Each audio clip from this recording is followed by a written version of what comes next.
2050 ईस्वी तक इस्लाम दुनिया का सबसे ज़्यादा पैरवी किए जाने वाला मज़हब बन जाएगा। हिंदुस्तान में मुसलमानों की आबादी में भी होगा इजाफा।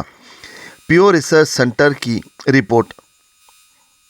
एक रिसर्च के मुताबिक साल 2050 ईस्वी तक हिंदुस्तान में मुसलमानों की आबादी 310 मिलियन से ज़्यादा हो जाएगी और मुसलमान 18% के साथ दूसरी सबसे बड़ी आबादी होंगे। प्योर रिसर्च सेंटर ने मजहब के ताल्लुक से ताज़ा तरीन और आदाद शुमार पर मुबनी रिपोर्ट जारी की है। प्योर रिसर्च सेंटर के the future of world religions army मजहब का मुस्तकबिल के मुताबिक इस इदारे ने अपनी तहकीक में इस बात का अंदाज़ा लगाया है कि साल 2050 ईस्वी तक इस्लाम दुनिया का सबसे ज़्यादा पैरवी किए जाने वाला मजहब बन जाएगा। हालांकि पीयू के आदाद शुमार के मुताबिक दुनिया का एक ऐसा खित्ता भी है जहां मुसलमानों की आबादी में तकरीबन 9% की कमी वाक़ हो जाएगी। जिन इलाकों में मुसलमानों की आबादी कम होगी उनमें से एक एशिया पैसिफिक है।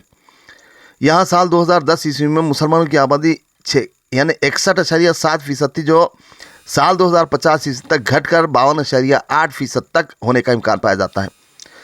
दूसरी जानिब यूरोप में भी साल 2050 ईस्वी तक मुसलमानों की आबादी में कमी देखी जा सकती है। साल 2050 ईस्वी में यूरोप में मुस्लिम आबादी 2.7% तक रहने की उम्मीद है, जो साल 2010 ईस्वी में भी 2.7% ही थी।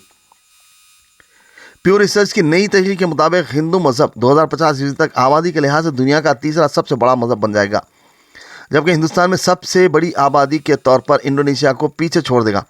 प्योर रिसर्च सेंटर के the future of world religions की तहकीक में इस बात का अंदाजा लगाया गया है कि पूरी दुनिया में हिंदू मजहब के मानने वालों की तादाद 34% तक बढ़ जाएगी, जिसके बाद हिंदू मजहब के पैरोकारों की कुल तादाद 1 बिलियन से थोड़ा सा ज़्यादा तकरीबन 1.4 बिलियन तक हो जाएगी। प्योर रिसर्च सेंटर की तहकीक में यह भी बताया गया है कि ईसाई 31.4% और मुसलमान 29.7% के बाद दुनिया की कुल आबादी में हिंदू 14.9% होंगे, जबकि हिंदुस्तान में मुसलमानों की तादाद किसी भी मुस्लिम मुल्क के मुकाबले में सबसे ज़्यादा होगी। तहकीक के मुताबिक 2050 ईस्वी तक हिंदुस्तान में मुसलमानों की आबादी 310 मिलियन से ज़्यादा हो जाएगी, जबकि हिंदू बिरादरी हिंदुस्तान की जुमला आबादी में 77% के साथ अक्सरियत में होगी और मुस्लिम 18% के साथ दूसरी सबसे बड़ी आबादी होंगे। मज़ीद ताज़ा तरीन खबरों को देखने के लिए आप देखते रहिए फ्लैश 9 न्यूज़। चैनल को लाइक, शेयर और सब्सक्राइब करना ना भूलें।